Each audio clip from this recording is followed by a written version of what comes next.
Number 10.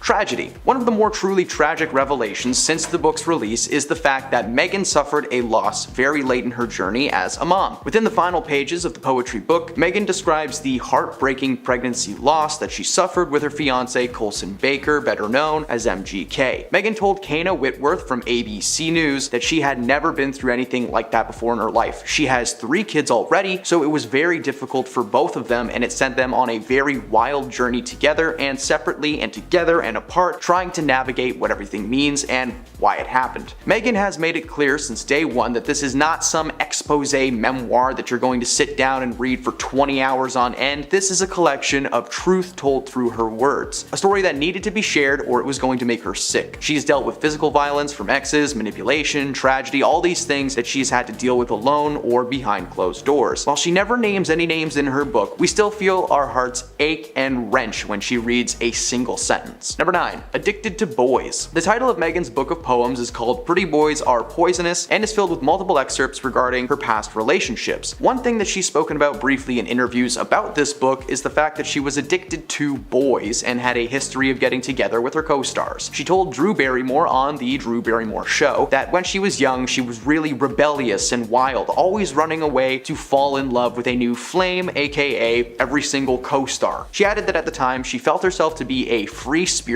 and was just addicted to the idea of falling in love. She went on to tell Drew that it was actually her kids, Noah, Bodhi, and Journey, that changed her whole mindset on relationships and love. She shares her 3 sons with her ex, Brian Austin Green, and she claims that something happened when she had her first child. She realized she didn't want to repeat the pattern of her own parents with her kids. Despite being a solid mom, she did admit that she's been a little bad in the past, admitting that she painted a Friedrich Nietzsche quote on an ex's wall in a ton of paint just so they had to redo their room, poking fun at herself by saying anyone who dated her should write a poetry book as she was not a peach. Number 8. Oxy and Takiki. There is a poem in this book that shares a similar name to this entry, kind of. I'm not allowed to say the real thing on the internet. And restrictions. Megan revealed on Good Morning America that she has been in several physical and mentally damaging relationships. I know that's not even close to the right word to use, but again, can't say the real one. She explained that she was involved with a very famous dude, but that nobody knew that she was dating him. This unnamed celebrity is one of the men described as an evil ex in this book. In her poem, she describes a dark moment with this unnamed man, writing, "Your eyes go black and I know it's too late to run." She told people that she was pinned, spat on, and later had hands placed on her throat by a delusional and possessed man. I had the opportunity to listen to some parts of this book, and I am saying this with 100% sincerity. Go read this book. Megan is a wonderful writer, and I honestly feel like these words are so powerful. This particular one is indescribable. Like, I can't read the entire thing because it's got so many no-no words in it, but also I don't want to ruin it for you. Number 7, MGK rumors. Cheating rumors are always circulating about everyone. Nobody believes that Hollywood icons can partake in a normal, healthy relationship. For Megan and her fiance MGK, there have been rumors forever. Since the first day that these two were spotted together, people have been convinced that MGK is somehow an unfaithful maniac. But like, why do people think that? Not sure if you've listened to this guy speak about his music or just in general recently, but he's a bit of a sweetheart. I watched this man paint his nails with Drew Barrymore on her show. They talked about life, career, and so many cool things, yet the internet looks at this man and just assumes that he's a menace. Well, the rumors were of course false, and Megan Fox actually had to clear the air herself. There was a rumor that MGK was seeing someone named Sophie, who is MGK's guitarist. Megan cleared the air and let everybody know that not only had MGK never cheated on her, she was actually pretty close with bandmates and was confident that Sophie and her fiance were not an item. Megan told people that it was extremely disrespectful to run a news story that was baseless and contains only lies. Very true.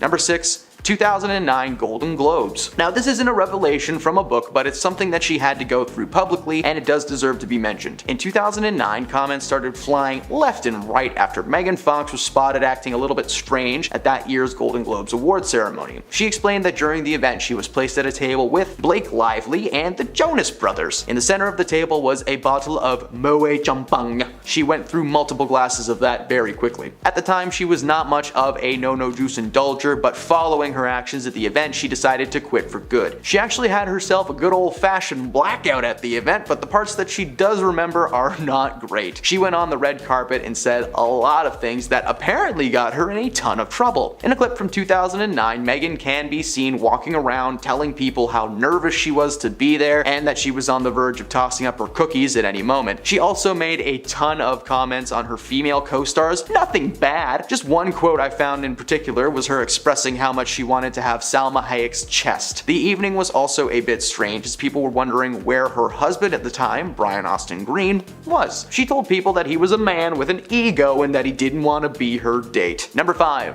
Shoplifting. Meghan's done a lot of things over the years, and one of those things, as it turns out, is shoplifting. Not while she was famous though. She did not pull a Winona Ryder. She actually stole a $7 bottle of lip gloss from the Mary-Kate and Ashley Olsen makeup collection when she was still in her teens. She revealed in a resurfaced interview that the Walmart employees actually caught her and called the police. She was made to go to a real courtroom and appear in front of a real judge who gave her two options. Either she had to wear a sign that says "I stole from Walmart" and stand outside for 3 days, or she could wrap Christmas presents. Guess which one she picked. So hey, if you had Christmas presents wrapped at a Walmart in the US roughly 20 years ago, might have been Megan Fox. Hey, that's pretty cool. There is not a chance on this planet that that paper still exists, but hey, that'd be pretty valuable paper if it did. Number 4, Michael Bay scandal. Megan has been featured in several films over the years, but it was an interview about her time working with Michael Bay that landed her in a lot of hot water. The original live-action Transformers movies came out in 2007 and co-starred Megan and Shia LaBeouf in the leading roles. Now, they were fun films on screen, but behind the scenes there was apparently a ton of tension on set. According to Megan, who had previously worked with Michael on Bad Boys 2, working for Michael was like working for Schmittler.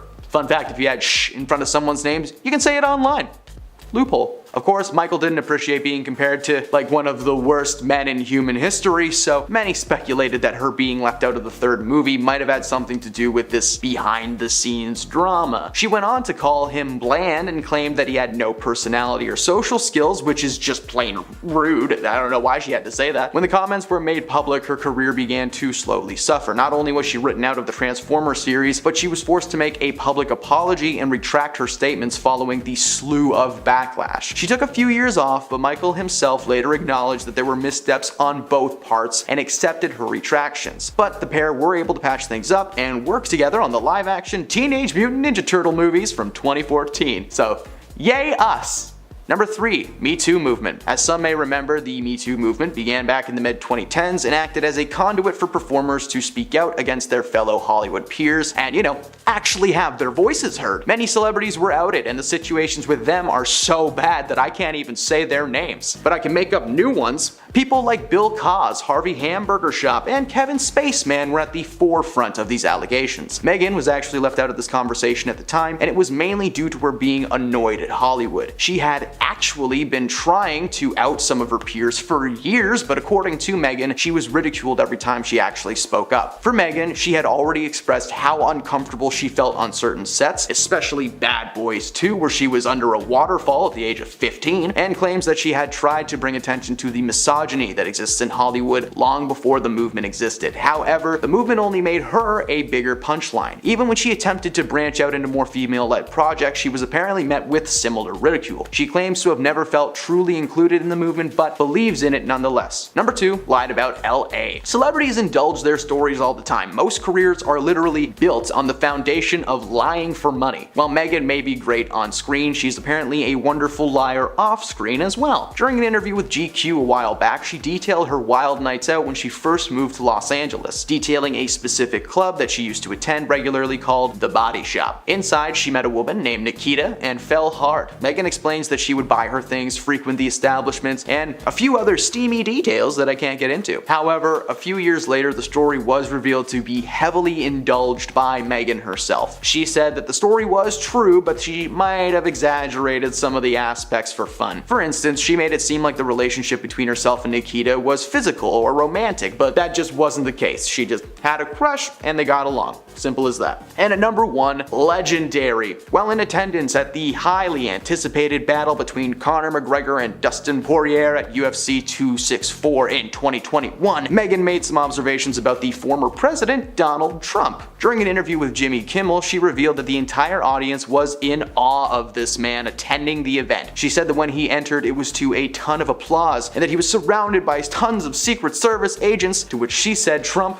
was the legend. Now, when news broke that Meghan called him a legend, there was a ton of backlash, but she quickly clarified what she meant with the statement. She said that she doesn't align herself with any political parties or individual politicians. She never said that Don was a legend. She said that his appearance at the arena was legendary, okay? She ended the statement by sarcastically saying that she appreciated the uneducated, medieval, pitchfork-carrying, burn a witch at the stake mentality that the world needs more of. Well said. Number 10, the community cast. Kicking off our list is a group effort. Chevy Chase was a popular man thanks to National Lampoon and Saturday Night Live, but he returned to the mainstream when he starred as Pierce Hawthorne on the hit sitcom Community. Now, I personally loved this show. Chevy Chase, not so much. And it would appear that his Community co-stars would agree with that statement. Around the middle of the show's runtime, Chevy started to complain about his co-stars, especially Donald Glover. It became apparent that he was more than just angry with Donald and was eventually fired for using racial slurs against him. According to Donald himself, aka Troy Barnes, Chevy would often make inappropriate jokes, either aimed at him or as a general way to disrupt a scene. Joel McHale told People that before he was fired, Chevy was complaining about his character on the show and how he was being portrayed. The entire cast reminded Chevy that there was no contract keeping him there, which may have been part of what set him off on set. His character was written out in truly humiliating fashion, with his life ending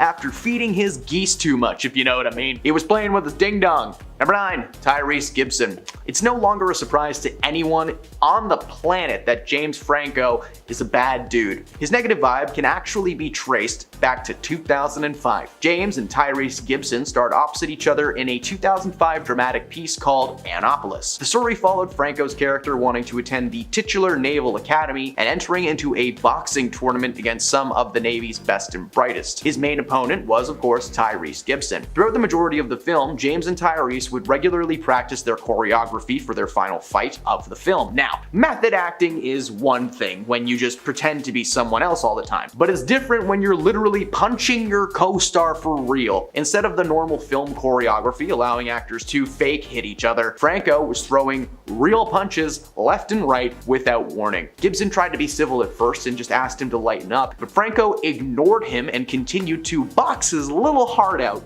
When asked about the incident in interviews, Franco defends himself by saying that he was aware that he made the set difficult at times and just claimed to be so wrapped up in his role that he probably wasn't as friendly as he could be. Gibson, however, holds a massive grudge towards Franco, claiming that he'd never step foot in the same room as him ever again. Good news for Tyrese, James got cancelled and Fast 11 is surely on its way. Maybe they'll go to Atlantis this time. Okay, why does that sound cool though? Number 8, Viola Davis. Now, the stories about Jared Leto and his acting methods are infamous. On almost every single set that he's been on, this dude has just caused some kind of issue. Someone made a very smart decision to keep Jared away from his castmates on the set of Haunted Mansion. That decision really should have been made, though, on the set of the long-forgotten 2016 Suicide Squad from DC Comics, when Jared played the Joker and took it just way too far. Now, I have mentioned the fact that he's left live animals in people's trailers and used adult skin tubes on their pillows, and many times in many other videos. For Amanda Waller, aka Viola Davis, she actually received an unwanted surprise that almost forced her to quit the gig. One day she returned to her trailer where she found a case filled with ammunition. Thousands of little metal life enders were just left there as a gift from Jared. Viola did not think this was a present. In fact, she thought that this was a threat. After speaking to her fellow castmates, she realized that it was just Jared leaving her a fun little gift, you know, just enjoy it. This was frightening to say the least, but for Viola, it set her off. When speaking about her time on the film, she has maintained that Jared was intense, and she's glad that she never had to be face to face with him on screen. Or maybe she was. Honestly, I try not to think about that movie very much. Number 7, Amy Hill.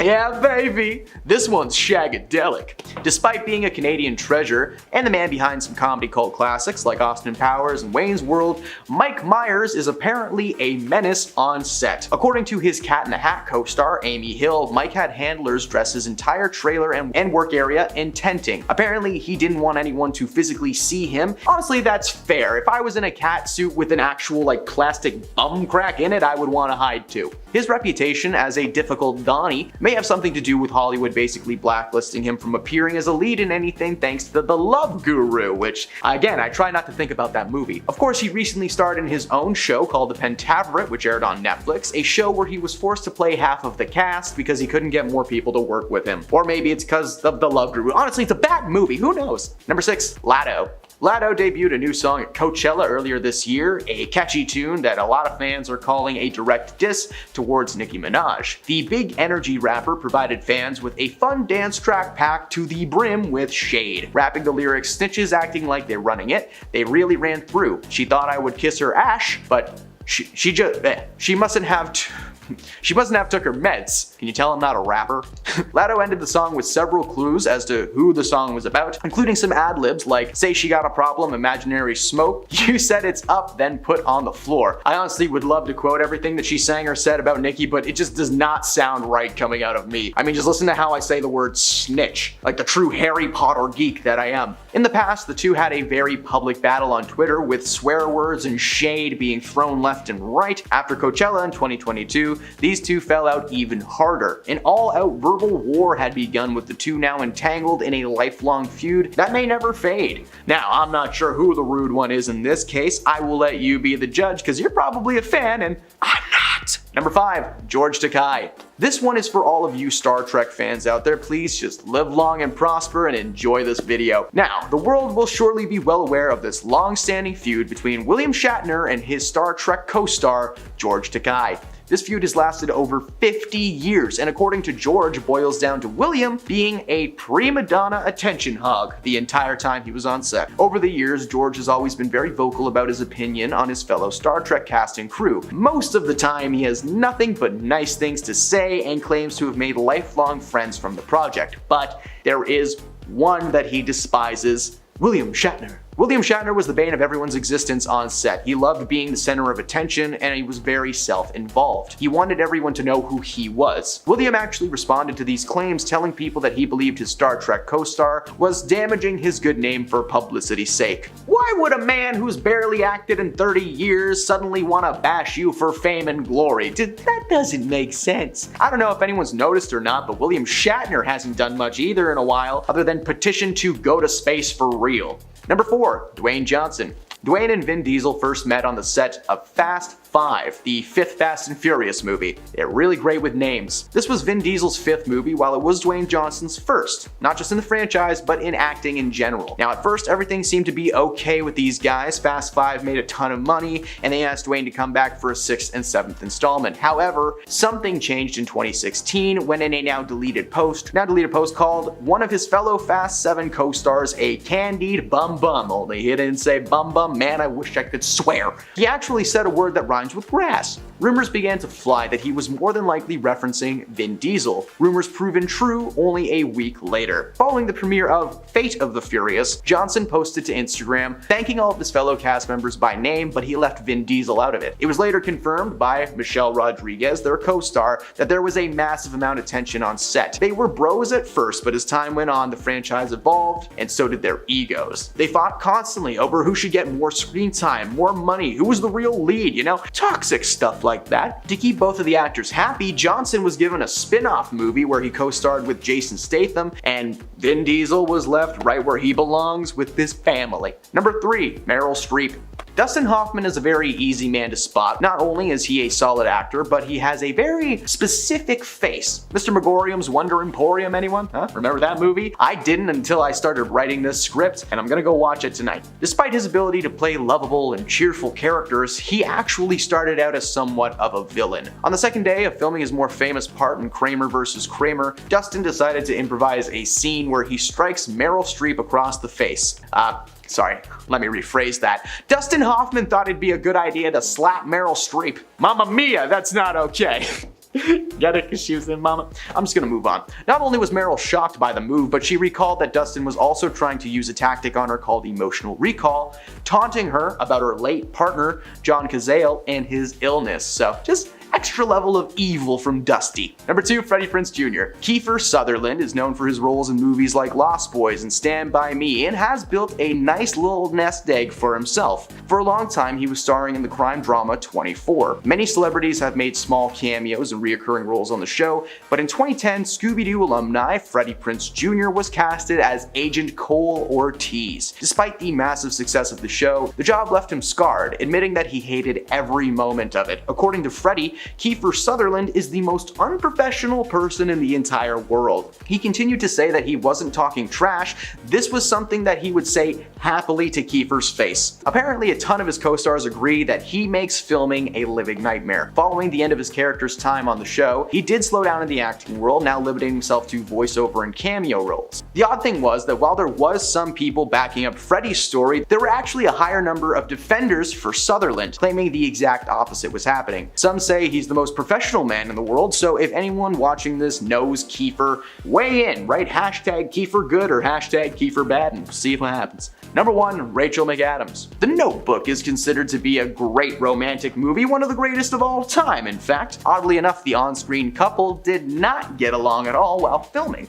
Rachel McAdams and her co-star Ryan Gosling would constantly fight on set and seem to have completely opposite ideas on how most of the scenes should play out. One day in particular was pretty exciting for anyone not involved, all the drama watchers on set enjoying their free tea. Ryan called over the director and demanded that Rachel be replaced by another actress to read her lines. In front of 150 crew members, Ryan Gosling was claiming that Rachel wasn't giving him anything, and the two would constantly yell at each other. Their toxic on-set feud somehow morphed into a real-life relationship that lasted for like 2 years. Anyone who's worked on the set of this film blames them for constant schedule setbacks and creating an overall difficult work environment. So honestly, we don't know who the meanest one was there, Rachel or Ryan. You be the judge. At number 10, we have how Priscilla was only 14 when they met. We know Elvis has a knack for being eccentric and a real crowd pleaser, but when he is a 26-year-old man who had already begun establishing his career, started dating the 14-year-old Priscilla, it should have caused way more outrage than it did.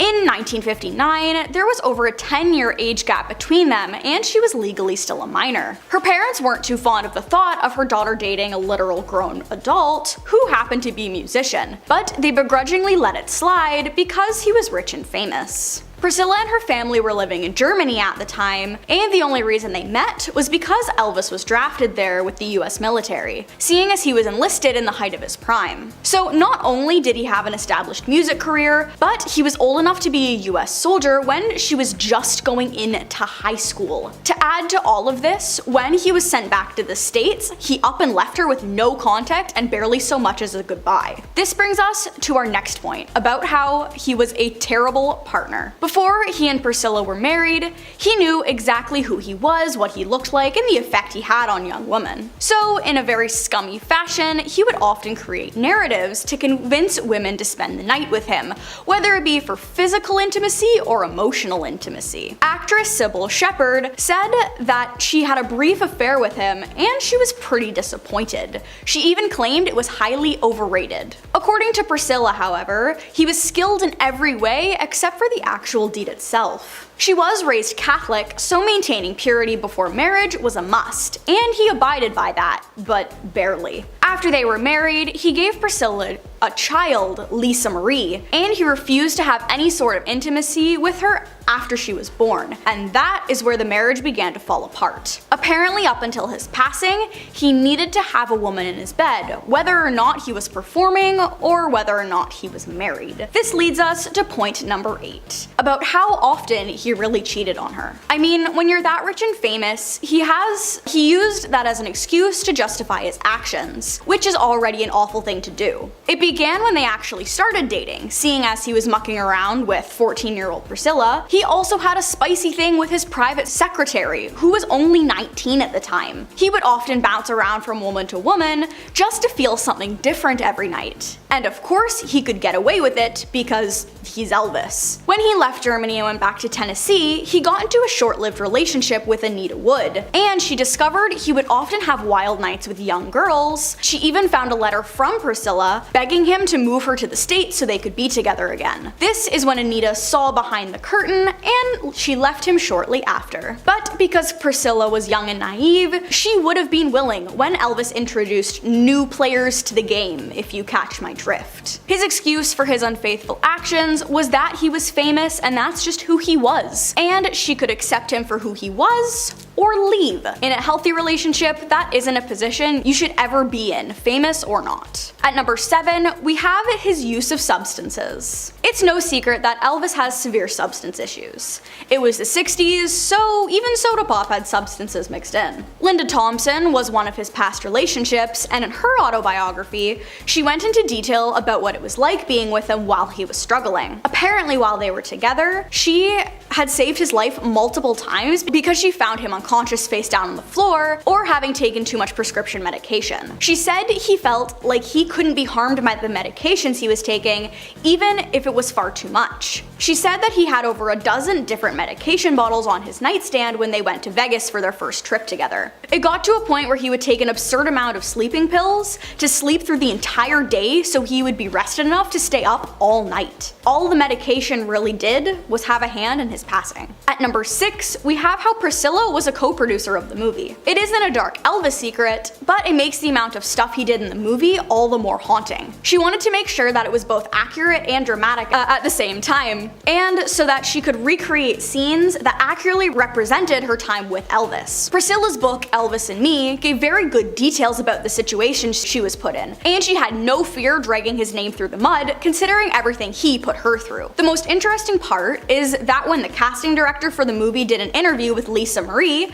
Elvis and Priscilla's daughter, she didn't see what Priscilla was talking about, and she thinks her mother made him seem way more awful than he actually was, and that her book was vengeful and hateful, and Lisa Marie couldn't understand why. Lisa Marie actually had issues very similar to her father's, so it makes sense why she would be so blind to his personal life problems. At number 5, we have how often Elvis left. Now this one is less shocking than some of the others, which is why it comes right in the middle of our list. We knew he left Priscilla high and dry when she was a teenager, but even when they were living together, he would often be gone for months at a time, just to be home for a few days, to leave again. This took a serious toll on Priscilla's mental health. He would leave for many different reasons. Sometimes it was tours, sometimes it was for movies, other times for interviews, but she was at home alone all the same. Well, at one point, she decided she had enough and made a surprise appearance in Los Angeles where he was filming at the time. Instead of him being happy and welcoming his wife to the set,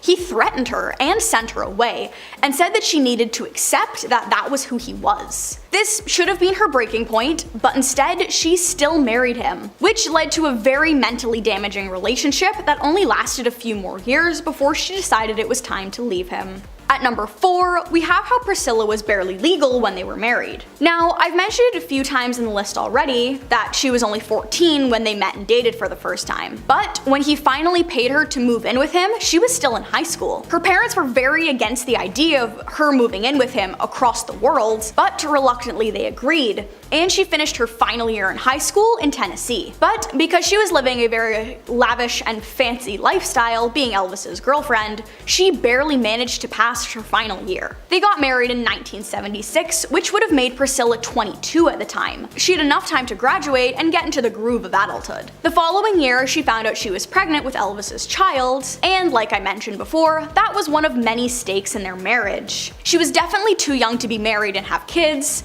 and it affected her mental and emotional state as well as her physical well-being. At number 3, we have how a book was linked to his passing. In 1977, 3 of Elvis's former personal bodyguards got together to write a book titled Elvis, What Happened. It was basically a tell-all memoir about Elvis and all of the shady deals and things he was involved with, and it gave a deeper look into his substance use and who he really was as a person. Well, the book was released just 2 weeks before his passing, so people theorized that he caught wind of the book's release and couldn't cope with people seeing how awful he really was. Before his passing, he actually tried to stop the book from being published by attempting to bribe the publishers. They refused the offer because because they knew the book would make waves across the world. Apparently, when he found out it was released, his heart problems got worse, seeing as he already had high blood pressure, which didn't help with the other bodily issues he was enduring at the time. People think this contributed to his passing, but that was never confirmed, considering he had a whole pharmacy in his system when he passed. At number 2, we have how he wanted to act in serious movies. It's not nearly as dark as some of the other things on the list, but it's definitely an interesting point to make. Elvis got his big break as a musician, as everyone knows, but he was also an actor for a while at the height of his stardom. He often played in summer beach movies or comedies, but he really wanted to get into playing more serious and genuine roles. His manager, Tom Parker, didn't take him where he wanted to be, and he felt like he led him astray. However, Parker did hold up to his end of the bargain. He promised Elvis he would make him millions, which he did, whether it be for the right or wrong reasons. When Priscilla was helping work on the film, she said the director did a great job of recreating Elvis the way she saw him, and how he really was from her point of view. The last we heard, Priscilla and Tom Parker are on good terms now, all things considered. And last but not least, at number 1, we have having his mirrors changed. This point makes number 1 because of the amount of concern it should have raised. When he was still young and married to Priscilla, he had a Beverly Hills home that was far from welcoming. He and his guy friends would invite masses of dancers and showgirls to have nights with them. But it wasn't just questionable adult fun. Elvis had installed two-way mirrors in a lot of the walls of the bedrooms so he could spy on the other people he invited without them knowing. And he also kept an eye on anyone who was in the house. Priscilla decided it was finally time to put her foot down and say they needed to be changed. Well, after his many affairs, he did change them to be one-way mirrors.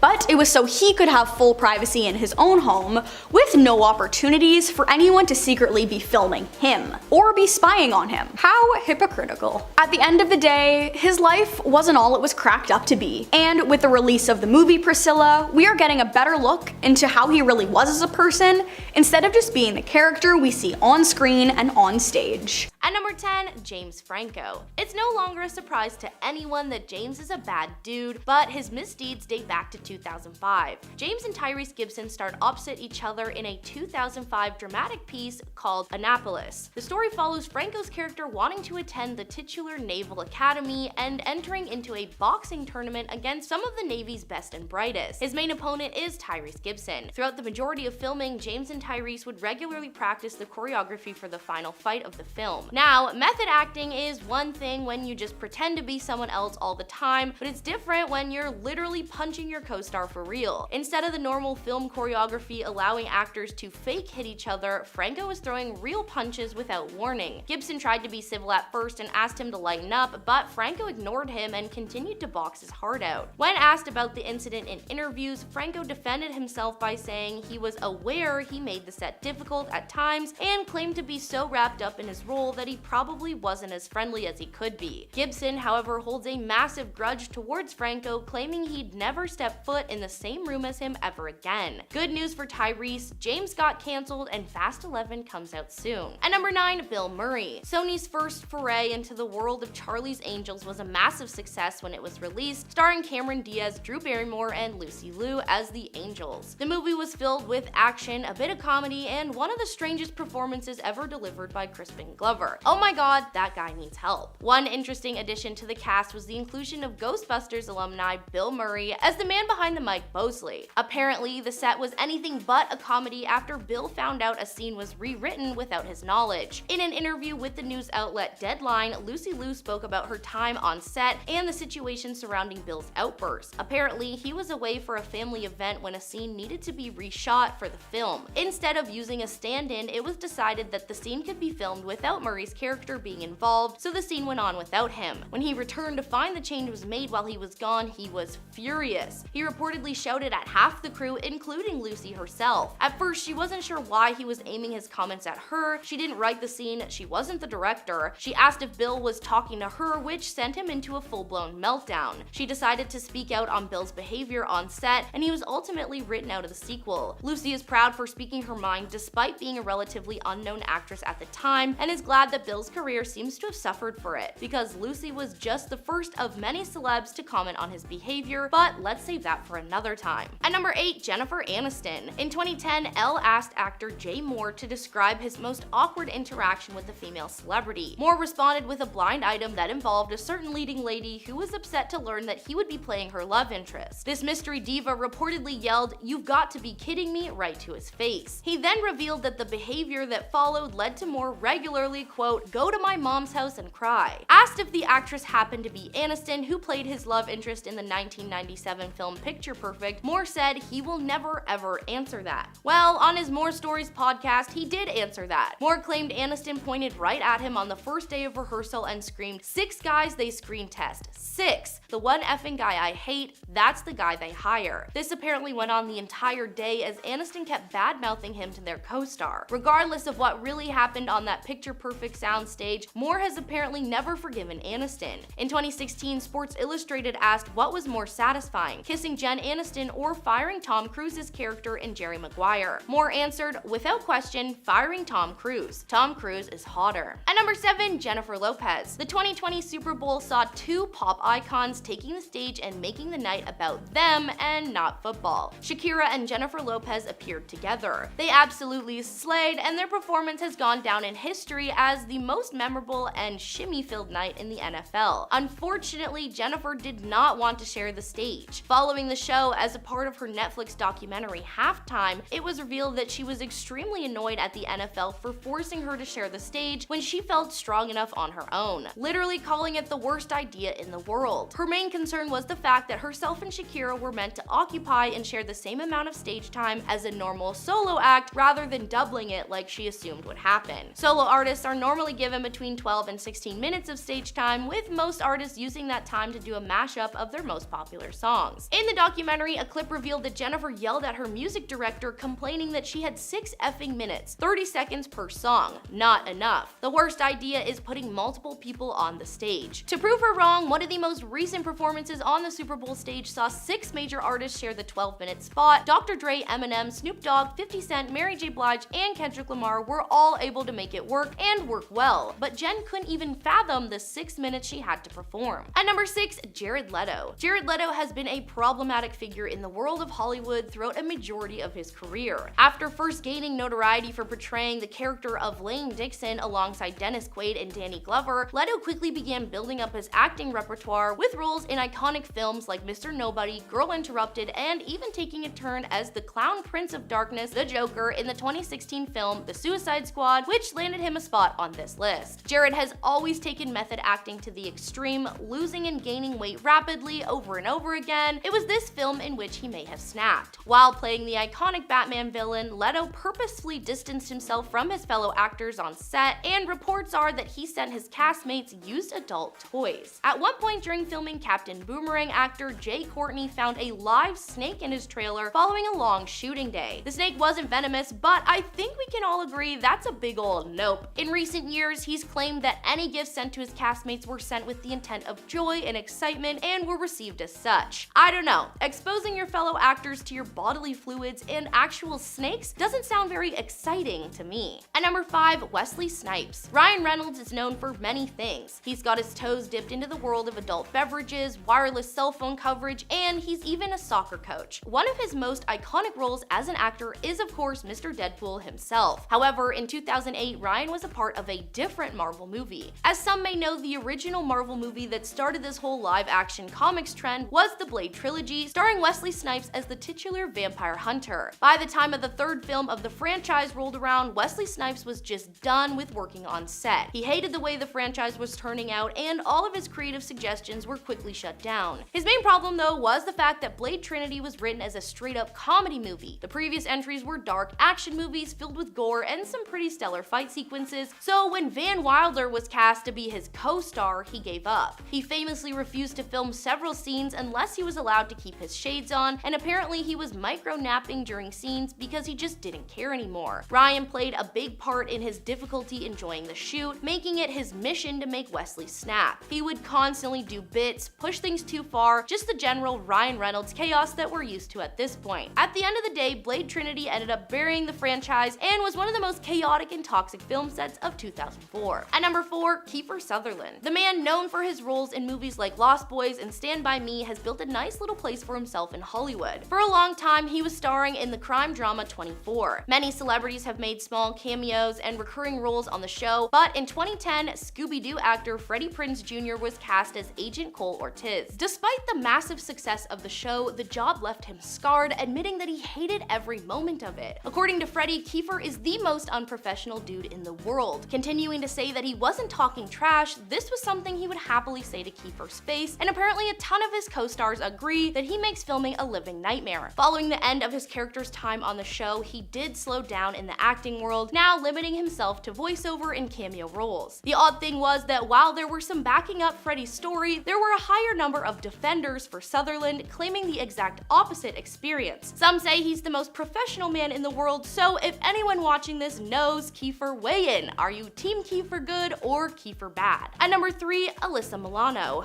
Alright, so let's talk about the show Charmed for a moment, a solid series that was on the air for almost 10 years. The series followed 3 sisters who discovered they were descendants of a line of good female witches and are destined to fight against the forces of evil. Yeah, it was a fun show, however, just because you play sisters on set doesn't mean you're as close in real life. Rose McGowan and Alyssa Milano had a very public altercation that resulted in a little incident on set being shared with the world. Rose claimed that Alyssa threw a fit in front of the crew yelling, "They don't pay me enough to do this stuff," only she didn't say stuff. She called Alyssa's behavior appalling, claiming she cried every time the show got renewed for another season because it meant more time on a toxic set. Alyssa never shared her own comments on the situation, confirming what she was being accused of. At number 2, Richard Gere. Richard Gere is one of those actors that doesn't really act. Sometimes people just get hired for films because they have the face for it or the style. For Richard Gere, he did not have enough class and moxie to keep a handle on his role in the film The Lords of Flatbush. He was cast to star alongside Rocky himself, Sylvester Stallone, and according to Sly, these two did not get along. Their beef was strong and long-lasting throughout production until it finally came to a head when one day Richard was a little too into a scene and grabbed Sylvester aggressively by the collar. When Stallone told him to lay off, he laid in instead. The scene was being filmed on Coney Island, and when the actors took a break, they tried to break each other. Stallone was eating a hot dog alone in a car. Sounds peaceful. But suddenly, Richard stormed in to join him with half a chicken dripping in mustard. Despite Sly's warning about the mustard, it dripped all over his pants. In true Rocky fashion, he elbowed Richard in the head and threw him out of the car. The altercation resulted in Richard being fired from the project. Oh no, we have to decide between Richard Gere and Sylvester Stallone. I wonder how quick that decision was. And at number 1, Dustin Hoffman. Dustin is a very easy man to spot. Not only is he a solid actor, but he has a very specific face. Mr. Megorium's Wonder Emporium, anyone? Remember that movie? I did not remember that existed until I started writing this script. I will be watching that tonight. Despite his ability to play lovable and cheerful characters, he actually started out as somewhat of a villain. On the second day of filming his more famous part in Kramer vs. Kramer, Dustin decided to improvise a scene where he strikes his co-star Meryl Streep across the face. Let me rephrase that. Dustin Hoffman thought it would be a great idea to strike Meryl Streep. Mamma mia, that's not okay. Not only was Meryl shocked by the move, but she recalled that Dustin was also trying to use a tactic on her called emotional recall, taunting her about her late partner John Cazale and his illness. Mila Kunis and Ashton Kutcher have become a major part of the media storm this week after their character letters to Danny Masterson were leaked to the public. Danny is on trial for the physical mistreatment of several women, and he had been in custody since May, but he was recently sentenced to 30 years in prison. Even after the slew of evidence and testimonies, Danny and his team have still publicly maintained his innocence. Well, Ashton and Mila were also under that impression when they wrote character letters to the judge overseeing his case, in which they described Danny as a decent man who was generous and kind. Mila chimed in and praised Danny, calling him an outstanding role model and a friend. The letters that were intended solely for the eyes of the judge were leaked into the press. They wrote these letters well after the controversy came to light, so not only were they aware of Danny's possible sentencing, but they still decided to back him up, hence the apology video. Over the weekend, the couple released a video apologizing for the statements they made in their letters that was just the fakest thing that you have ever seen in your life. Now, I'm gonna break it down. It's tea time. First and foremost, Mila is an actress. Between herself and Ashton, it's pretty clear who's the busiest bee in the house. It's Mila. It's also obvious from the way Mila speaks that during the entire apology, it's just all lies. The whole thing is filled with the same old tropes as every other apology video ever put into the world. They understand the pain they've caused, they're sorry for their actions, blah blah blah. But you gotta hand it to these guys, they actually sound like they have their lines down pat. In case it isn't obvious, which come on, it is. They have clearly rehearsed this speech and they've got it down to under a minute. I'm not sure if they wrote it themselves though, because the vocabulary that they use is very advanced. I'm sorry if I don't believe that Jesse from Dude Where's My Car wrote the sentence, full consideration relative to the sentencing.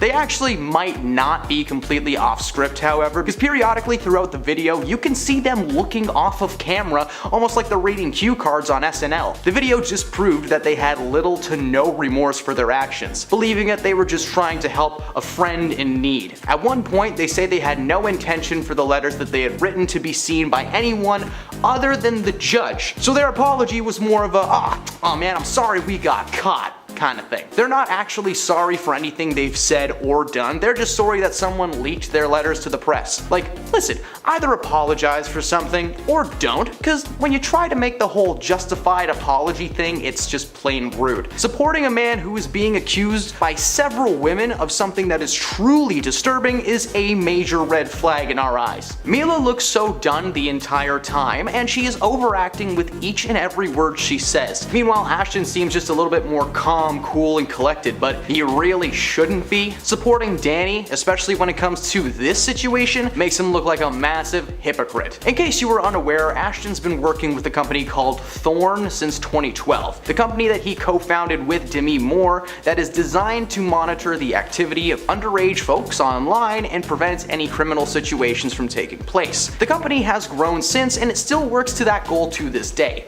Which, like, hey, that is awesome, keep people safe online, way to go.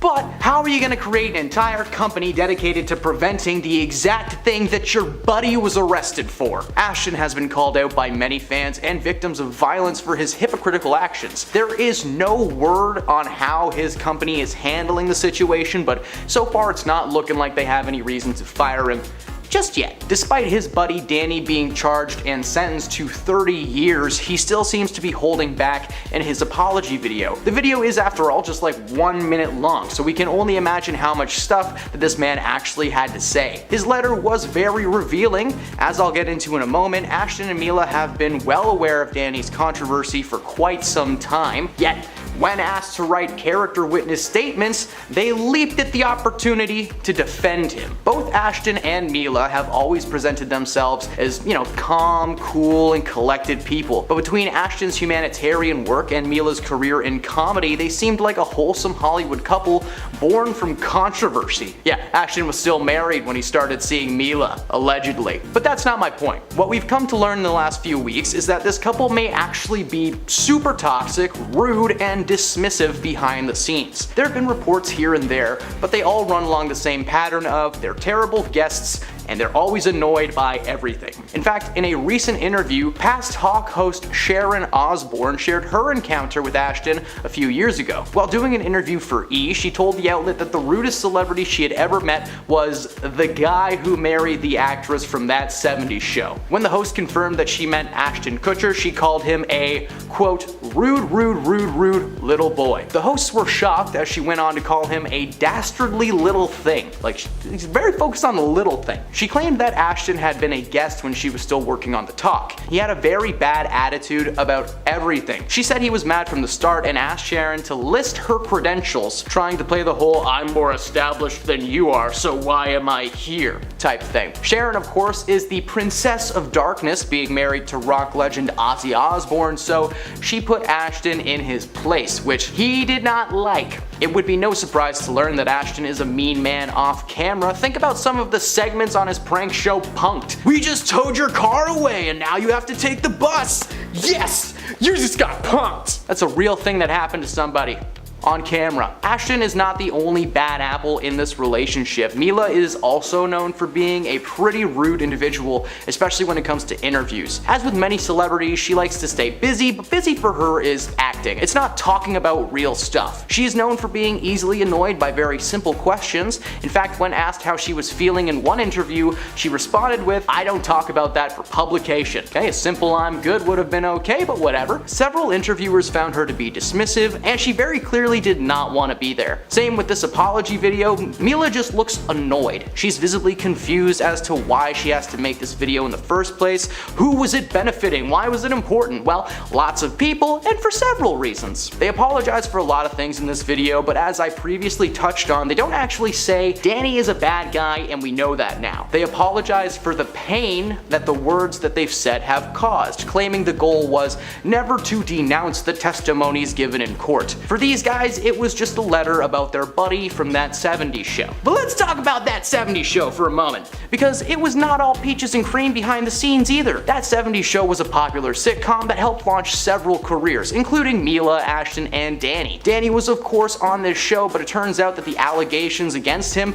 dated back to 2004, where they were actually reported, like in 2004. Danny was still on the show when an investigation was taking place. 4 women reported that he had mistreated them physically, prompting local law enforcement to halt production on the show and bring Danny in for questioning. The investigation brought little to no actual evidence to the table, so Danny was let go, and the entire thing was just kind of forgotten about. But that means that Ashton and Mila literally watched this dude go in for questioning and still called him a role model in their character witness letters. It makes no sense. Their jobs were literally stopped while this man was under investigation. And when the charges come up again over 15 years later, they still stick to his side. That 70s show was chock full of issues behind the scenes, because not only was Danny being investigated, but it turned out that Mila lied about her age just to get a role on the show. But she was already so deep into the run that they just didn't want to write her character out. Just imagine if things worked out differently. That 70s show would have just been 2 buddies in a basement hanging out. Just basically the premise of Dude, Where's My Car? Their letter may not have been intended to call the testimonies of the victims into question or whatever,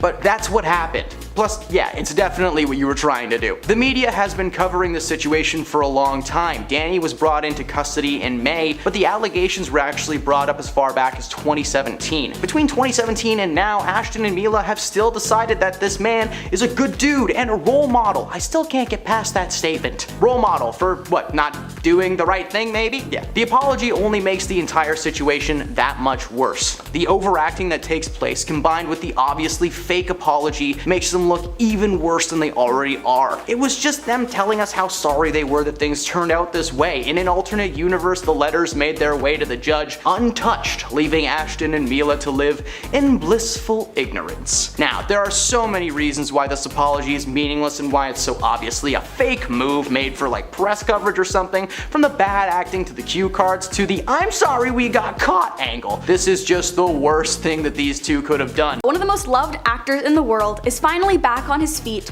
following a scary couple of months. Back in May, Jamie was on set filming a scene for his new Netflix action comedy alongside Cameron Diaz called Back in Action, when suddenly he collapsed and needed to be rushed to a nearby hospital. Since the first time being admitted to the ER, the internet has gone crazy, trying to figure out what is going on with this man. His family has decided to do the appropriate thing and keep the information they do have to themselves for the time being. But now that Jamie is out on the road to recovery, we are still trying to figure out what the heck happened to this guy. Well, it turns out there might be an answer to that. Welcome to Beyond the Screen.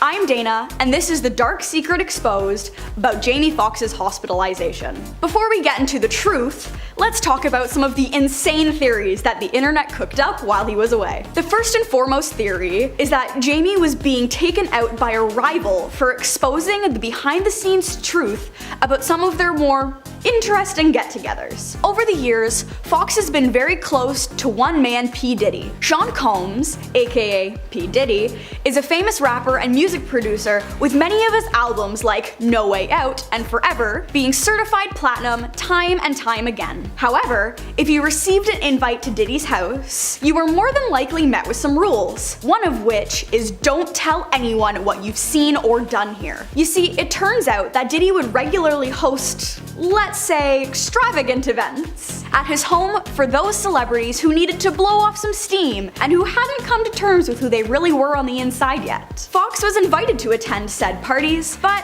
kept his word and stayed quiet. However, there's been speculation for years that the rapper's true orientation, as he was known to have a party lifestyle, but a very secretive one at that. All was calm for Diddy until a few months ago, when Fox posted a video of himself seemingly confirming the rumors as true, and even describing a time when he tried to enter the home with a massive video camera and was refused entry by Diddy. Being outed by anyone is horrible, but having someone hospitalized in response may be a little too far. That's right, many reports suggest Diddy has a vendetta against Fox for spilling the beans and hired someone to send him a message. Diddy is a very wealthy man who knows how many people he has in his pockets ready to take an enemy out, and with money comes access. Access to things like untraceable toxins or big buff guys with crowbars. So is the rapper paying someone to take out the man that broke his cardinal rule of partying really out of the realm of possibility?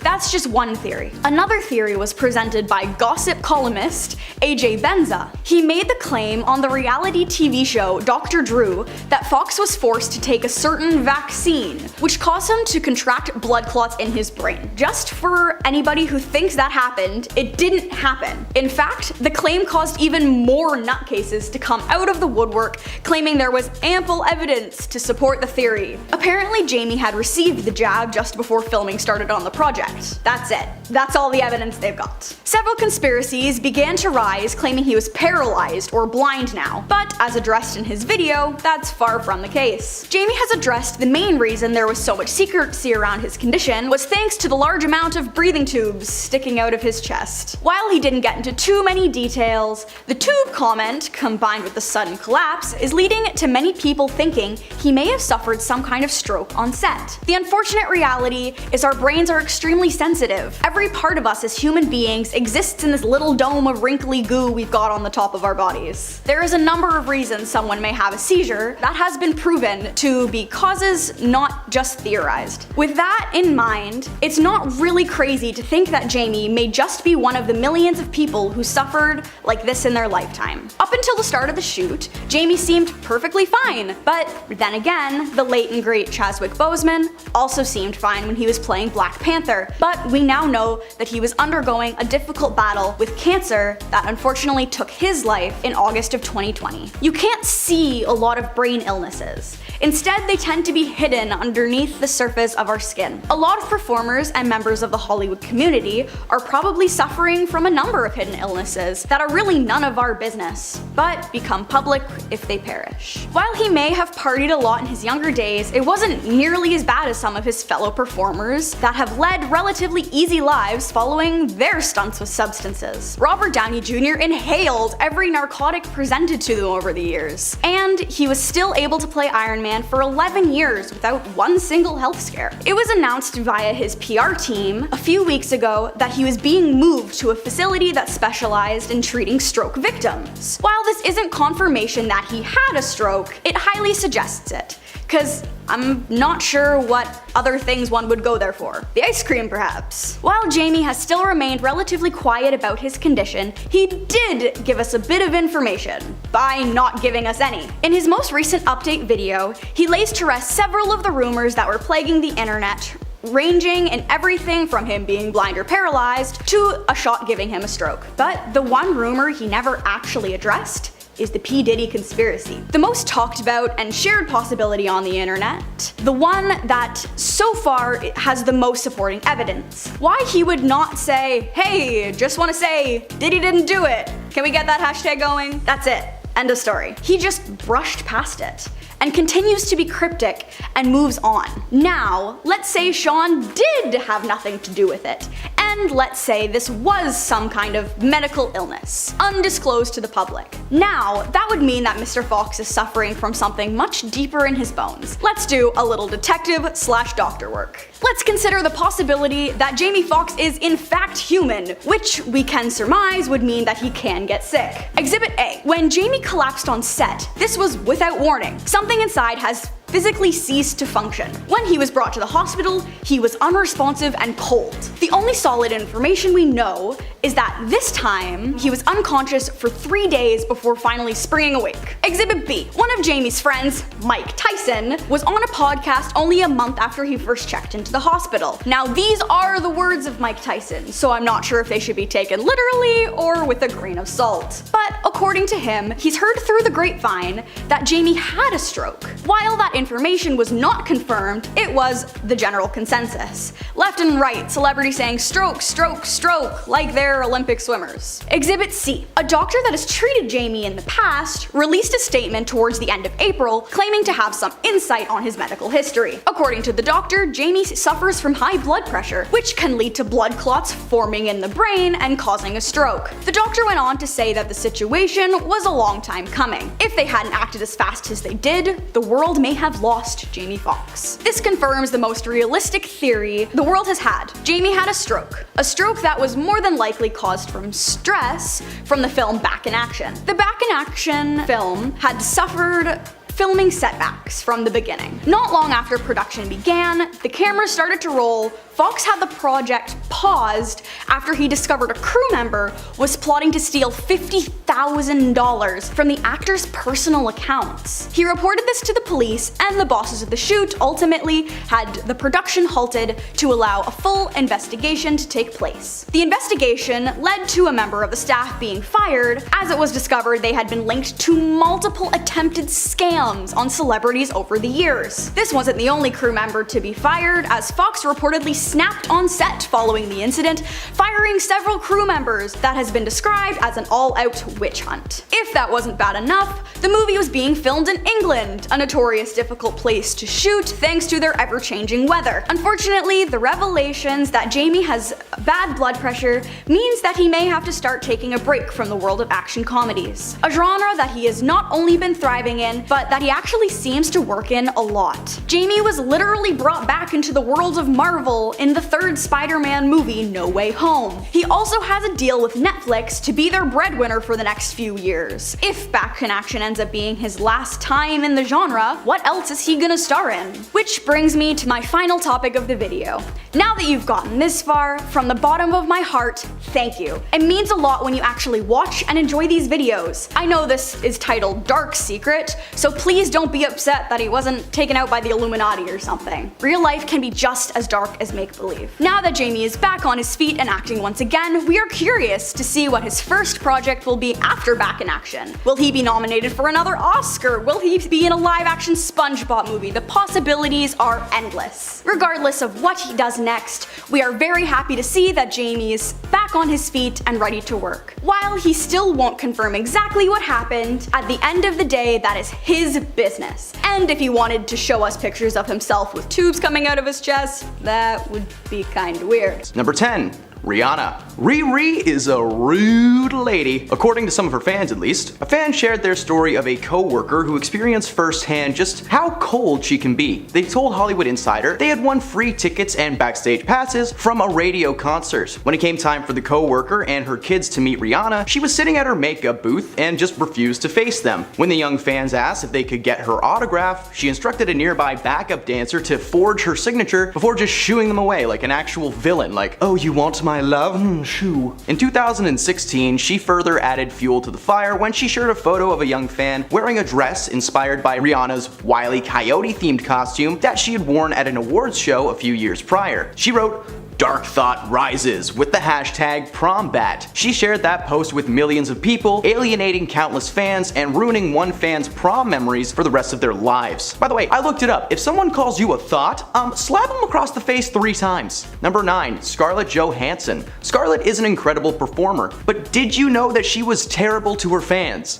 A few years ago, Scarlett was starring in a play on Broadway, and following one of the shows, a small number of fans waited outside the backstage doors in an attempt to get her signature for their playbills. The person who revealed this story on Reddit claims that there were roughly 15 people waiting outside in the winter, freezing their butts off just to get a signature. Every single cast member that came through that door signed everyone's playbills and moved on with their lives, but when Scarlett came out of the door, she completely ignored everybody. The crowd had been waiting for the lead of the show for over an hour, saying it was a devastating blow when she snuffed the crowd and just moved on. This isn't the only time this has happened. If Scarlett isn't on a red carpet event, just don't even try. It's not happening. If you've ever spotted Scarlett in public, maybe just don't pull out your cell phone and aim it at her, because apparently she hates that. Scarlett said herself that she doesn't like to be photographed in general, let alone by some super sleuth fanboy who's standing across the street like, oh, it's Black Widow. Number 8, Justin Bieber. Where do we even begin with this guy? The one-time singer has had a long history of negative interactions with fans since his first recorded incident in 2010. Justin was doing a concert in Toronto, and while staying at his hotel, a large crew of fans began to culminate outside of his building. He took the opportunity to walk out onto his balcony and spit on his fans. Over and over again, just dropping loogie after loogie. At the time, his representatives denied that the footage was authentic, claiming that TMZ had superimposed a crowd near Justin to make it appear that he was spitting on people. Not only did TMZ prove that that wasn't true, the multiple cell phone cameras that captured the event just further proved his guilt. Since then, he's been in the news for reckless driving, public intoxication, he bought a monkey and abandoned it at a zoo, and in most recent years, Justin was on vacation in Mexico when he began mooning tourists visiting the historic Mayan ruins. Several fans recounted attempting to interact with Bieber, who refused to not only speak to anyone, but he would actually start mooning them for asking. This all came to a head when Justin announced on Instagram he would no longer be taking pictures with fans, claiming that the experience always just feels dehumanizing. Fans were audibly upset and outraged by the announcement. No shocker there, if Justin just wanted calm, cool, and collected fans, maybe he shouldn't have aimed his talents at younger audiences. Number 7, Sandra Bullock. If you didn't know about this one already, you may see Sandra in a bit of a different light after this. Sandra has been starring in blockbuster flicks since the early 90s, maintaining a steady career starring in everything from comedies to Oscar-worthy dramas. In 2012, however, she went ballistic on a fan for simply asking if he could take a picture with her. And I know what you're thinking, Nate, that's not very rude. It's a very valid reaction to being asked by a stranger if they could take a pic. Well, let me ask you this. What if that stranger was a wheelchair-bound veteran? According to the person who was acting as her assistant at the time, a fan and veteran of the US Army approached Sandra for a simple autograph and just to say hello. But Sandra flipped at the man, covered her face, and yelled at him to leave her alone. Needless to say, the internet did not like that at all and bashed Sandra in any format possible. Now, when you Google her name instead of a poster for Gravity, it's just a picture of a guy wearing camo with the caption, "Why, Sandra?" Number 6, Ariana Grande.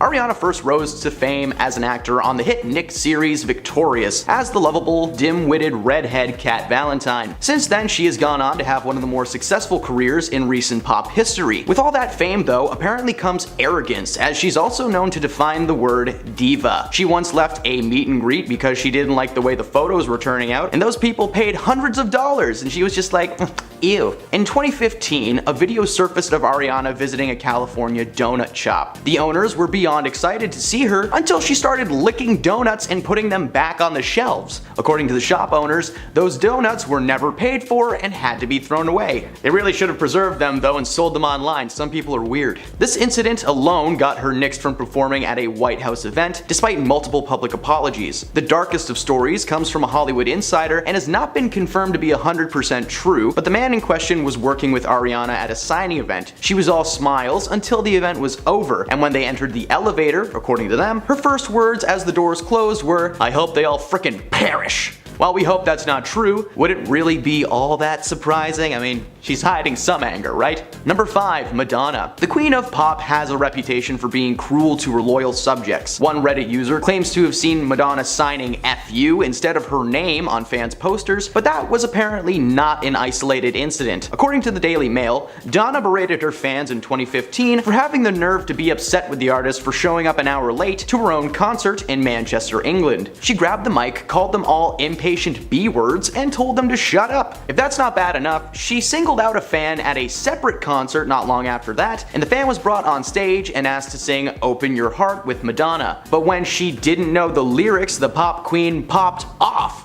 She said, "Really? You don't know the song? Shame on you." What's worse about that specific ordeal is that the fan was wearing a shirt that literally had the album cover from Open Your Heart printed on its chest. Hey man, if Steven Tyler gave me a mic and said sing Dream On, I'd also forget the lyrics cause hey, Steven Tyler just gave me a microphone. Number 4, Cameron Diaz. Somebody once told me the world was macaroni. Oh, sorry, I didn't see you there. Cameron Diaz broke onto the silver screen starring alongside comedy legend Jim Carrey in his 1995 masterpiece The Mask. Since then, she's had a solid career but hasn't always been busy per se. In the early and mid 2000s, Cameron was casted in several critically acclaimed flicks like Being John Malkovich, Charlie's Angels, and she even lends her voice to Princess Fiona in the much-loved animated series Shrek. Unfortunately, Cameron is notorious for being cold towards her fans, with many reporting that when she does interact with them, it's usually to rant about their actions and why they should just leave her alone. In 2014, at the premiere of her comedy flick with Jason Segel, I can't say the title, you just gotta Google it, few fans were waiting outside the theater to ask Cameron for some photos and a few autographs. When she exited the theater, there were literally like 5 or 6 people waiting. Yet Cameron claimed that she didn't have any time to oblige their requests, and if she did it for them, she would have to do it for everybody. Okay, well everybody in that situation was 6 people, and it would have taken her less time to snap the pics and write her name than it did to rant at her fans and ruin their night. She's been on an acting hiatus for a few years now, only recently coming back into the mainstream with the announcement of her co-starring role in the film Back in Action alongside Jamie Foxx. Good news is she's got plenty of time to sign stuff now cause hey, she's retired. Number 3, William Shatner. I'm getting a strange signal from a planet below. It's a video of William Shatner being a jerk. Captain Kirk has been a sci-fi legend since the inception of the television series Star Trek in 1966, and Shatner himself is considered to be the king of the nerds. Unfortunately, if you are a nerd, Shatner is the high school jock about to give you a wedgie. According to several volunteers from conventions, sponsorship deals, and even some cast and crew, Shatner's just a straight up duck. Wait, no, that's not the right word. Apparently, he has a history of making people cry that are trying to work with him. He's also told fans that if they didn't pose a certain way, that he would refuse to take a photo with them, even if they had already paid up. He's also known to give fans the silent treatment when they forked over hundreds of dollars just to get the guy's autograph. If you've ever paid for a pic or signature and didn't talk to him though, it seems like you might have gotten off scot-free. In 2018, Shatner took to Twitter to update his fans on his policy for signatures. He literally told people to just not ask. He doesn't like to do it in public, so if you don't like it, beat it. Seriously, how could a man who stuttered his way into sci-fi history act like such a bully from the 80s? Hey man, you're not cool enough to get my autograph, you nerd. Number 2, Will Ferrell. Will is actually not a bad guy at all. He's just one of those celebrities that are extroverted on screen, but they're just shy and awkward in real life, and sometimes that can be seen as rude. According to Autograph magazine, Will is the worst when it comes to signing anything. 9 times out of 10, he mocks people, taunts them, and embarrasses them for even thinking that he would sign something. It appears that his awkwardly mean persona follows him on set too. A Reddit user shared a story of spotting Will Ferrell filming a movie near their home. After watching Will for a bit, he spent most of his time in between takes berating staff members, and while he may try to poke at people in a fun way, nothing is fun about an A-list celebrity walking up to you and telling you that you suck at your job. In fact, that sounds like the most stressful thing anyone could do in that position. While there are a lot of stories showcasing Will's good experiences, the bad unfortunately outweigh them all, and he's known by fans across the world as a bit of a jerky turkey. And at number 1, Mike Myers. He's Canadian. He's a comedian. How could this guy be a meanie bobini? Well, it turns out it's his default setting. Mike may be well known in the world of Hollywood as a funny man, but to his fans, he's known as a short-tempered madman. One experience was shared with the media outlet Me and Stars, in which a fan told a story of running into Mike at a bar, with the experience being as disastrous as the Love Guru. Like anything could be so bad. The guy walked up and told Mike he was a big fan and offered to buy him a drink, to which Mike replied, "Hey, I can afford my own drinks, you a-hole. Save the cash for my next movie." There are several instances, both on and off set, showcasing his difficulty working with people. His Cat in the Hat co-star, sorry, I just get weird flashbacks when I talk about that movie. His co-star Amy Hill claimed that that he had handlers dress his entire trailer, and his work area was entirely covered with tenting because he just didn't want anybody to physically see him. Maybe his reputation as a difficult Donnie has something to do with Hollywood seemingly blacklisting him from appearing as a lead in anything until his recent show The Pentaverate aired on Netflix. Or maybe it was because he delivered one of the most racist performances of all time in The Love Guru. Yeah, that's probably it. Number 10, Adam Levine. This is an impression of Adam Levine smelling something good. Oh, yeah, You don't have to put that in the video, I just wanted to get that out of my system. This past September, the Maroon 5 singer was accused of partaking in an affair with a woman named Sumner Stroh. Adam had apparently reached out to the TikTok star to ask about using her name for his new daughter. Nah, it's just the tamest thing he said. What he actually typed was a series of promiscuous messages that heavily implied that he was a cheater, pumpkin eater. She then showed screenshots from his account in which Adam had comments on her physical appearance, telling her how much he cared for her, and yes, he asks this woman that he is having an affair with if it'd be cool to name his newborn after her. That would be like Donald Trump going, hey, this is my new son, Stormy Trump. Adam tried to deny the allegations, but the proof was too strong. Only a few days following Sumner's posting on TikTok, several women came forward to also accuse Adam of cheating on his wife, sharing screenshots and DMs sent by Adam to their accounts. Despite his wife being upset, they were actually able to patch things up, but their kid's name most certainly is not, nor will it ever be, Sumner. Who the heck put the letter N in summer? Just saying, that's stupid, that's silly.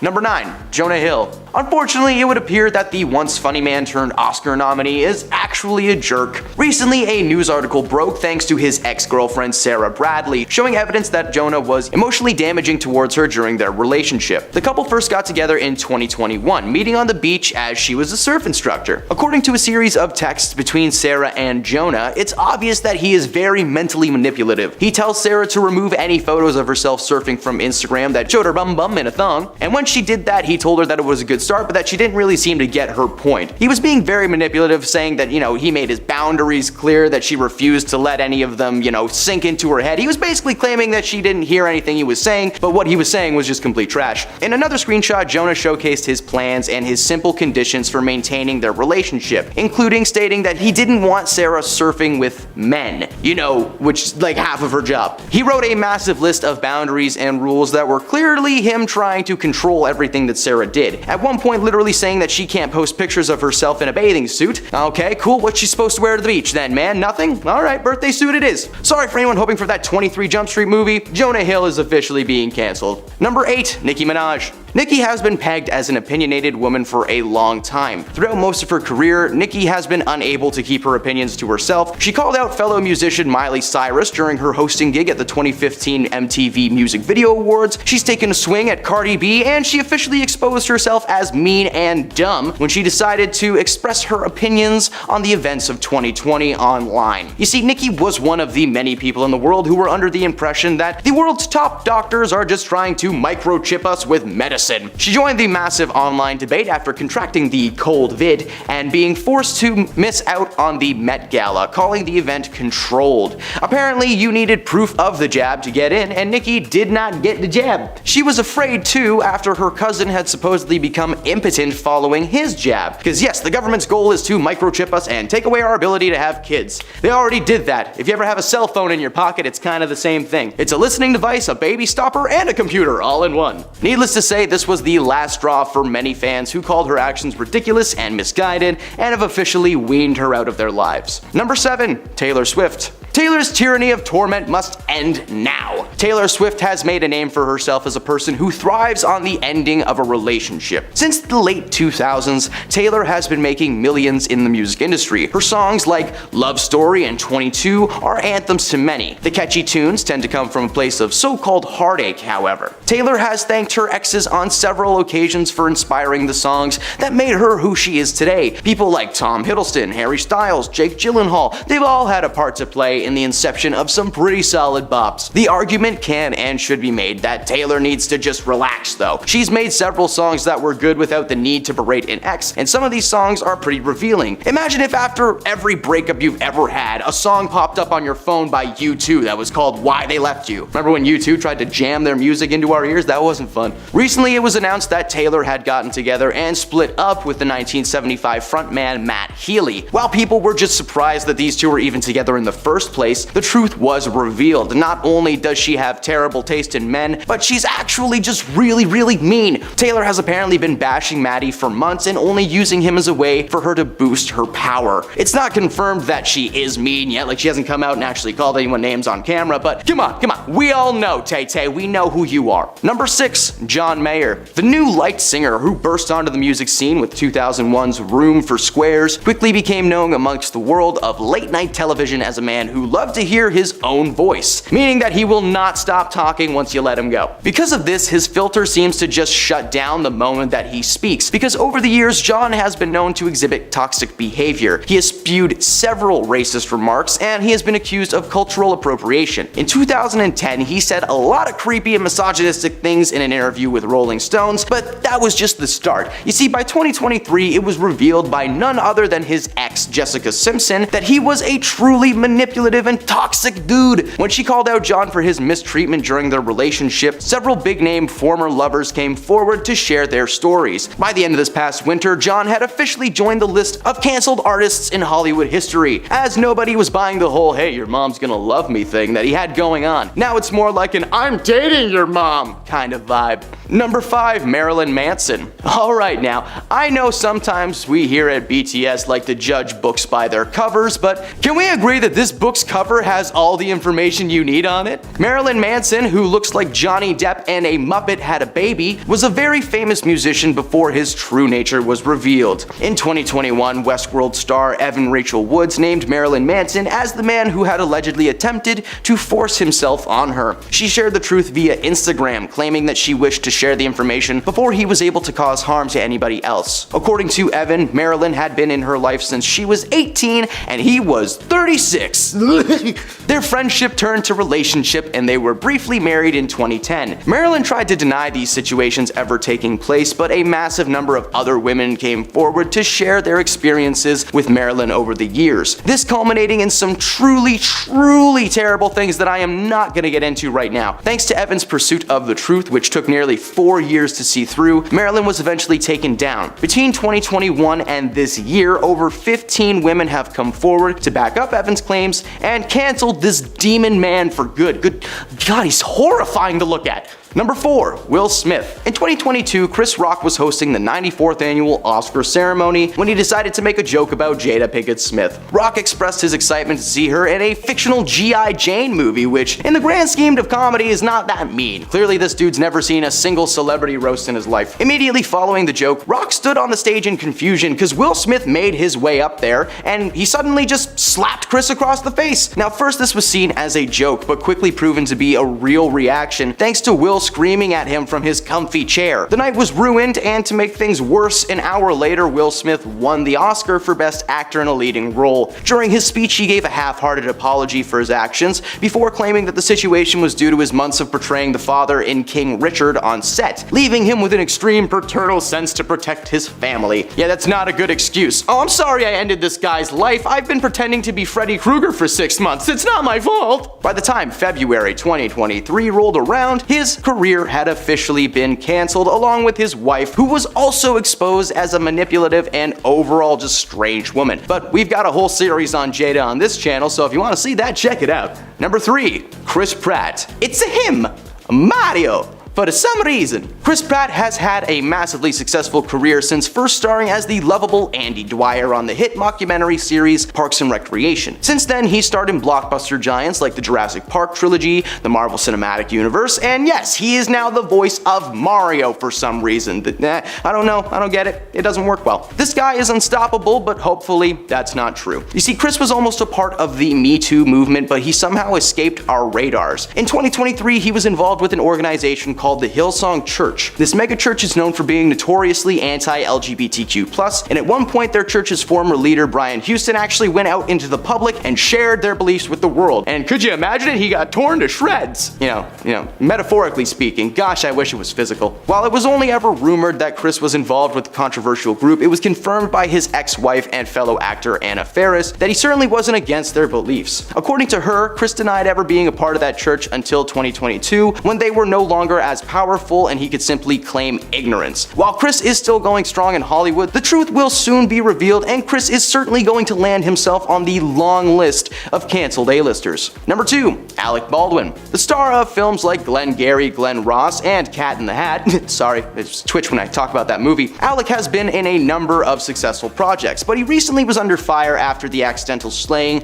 of a crew member on set of his new film. He may be happy-go-lucky on set, but in reality it turns out that Alec is just one of the meanest people in the bunch. In 2007, Alec directed his hot temper at his daughter Ireland, who he had with his ex-wife Kim Basinger, in a now infamous voicemail that would reveal the usually mild-mannered, soft-spoken man was secretly just angry all the time. TMZ obtained the audio of the message to Ireland in which Alec just screams. He says, "You are a rude, thoughtless pig. You don't have the brains or decency to be a human being. I don't care if you're a child or that your mother is a thoughtless pain in the butt." It was an incident in 2022 that landed him on this list. Following the accidental slaying of the cinematographer, Baldwin denied several public appearances that was apparently due to him being unable to hold back his annoyance and frustration long enough to seem empathetic to the victims of the family. He's currently awaiting trial, so who knows, maybe he'll be on a future list of celebrities in jail. Number 1. Mariah Carey. Mariah may echo in your skull around the holiday seasons, but according to most, you should really keep that space in your head reserved for another Christmas time song singer. Bubbly anyone? Mariah has been known to be a bit of a diva over the years, apparently making outlandish requests and taking part in some truly strange moments. For instance, when giving birth to her children, Mariah had the doctors play a live version of her song Fantasy, so that her voice was the first thing that they heard in the world. Okay. Unfortunately, the playlist was on shuffle and they instead listened to Bird is the Word. Everybody say it, a bird's the word.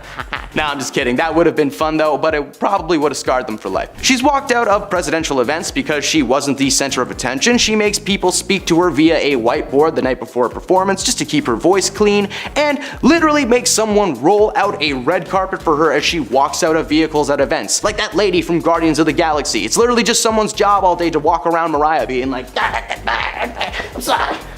In 2023, she was officially exposed by a former assistant who claims that working for Mariah was one of the most difficult things that she had endured in her entire life. She is currently classified as a diva, but needs to be classified as canceled. All I want for Christmas is a new song to love for the love of God!